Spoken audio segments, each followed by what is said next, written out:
ကိုယ့်ရဲ့ကောင်းကျိုးကိုလိုလားသူတွေကိုတန်ဖိုးထားပါကိုယ့်အတွက်ပဲကိုကြည့်ကြတဲ့လောကကြီးထဲမှာသူတစ်ပါးတွေကိုကောင်းစားစေခြင်းအောင်မြင်စေခြင်းနဲ့မေတ္တာစိတ်ထားရှိတဲ့သူတွေကိုတန်ဖိုးထားပါ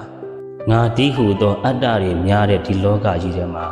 ပရာဟိတစိတ်ထားရှိတဲ့သူဆိုတာအင်မတန်ရှားပါပါတယ်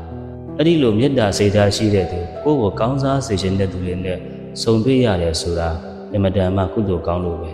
အချို့တွေခက်ခဲနဲ့ရှာနေတဲ့အဲ့ဒီမေတ္တာတရားကိုကအောပေါ်လောလောနဲ့ရနေတယ်ဆိုရင်အဲ့ဒီမေတ္တာပေးတဲ့သူကိုကလည်းပဲပြန်ပြီးတော့လေးစားပါတန်ဖိုးထားပါဘာလို့လဲဆိုတော့အဲ့ဒီလိုမေတ္တာရှင်တွေအဲ့ဒီလိုစေတနာရှင်တွေနဲ့ဆုံတွေ့ဖို့ဆိုတာတော်ရုံတန်ရုံကုသိုလ်နဲ့မရပါဘူးကိုယ်နဲ့သွေးမတော်သားမဆက်တဲ့သူက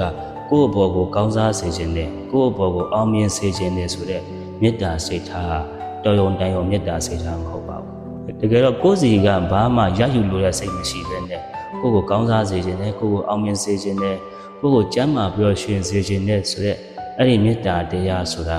တာမန်သူတွေမှာမရှိတတ်ပါဘူး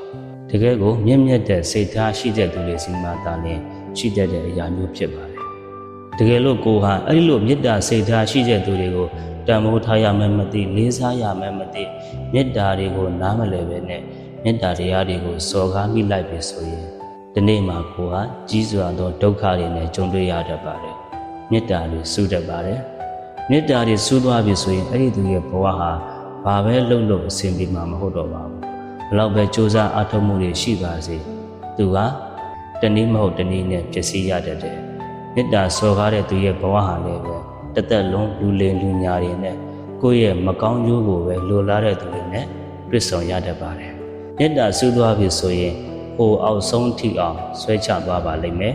မေတ္တာတရားကိုမှနားမလည်တဲ့သူဟာလည်းပဲ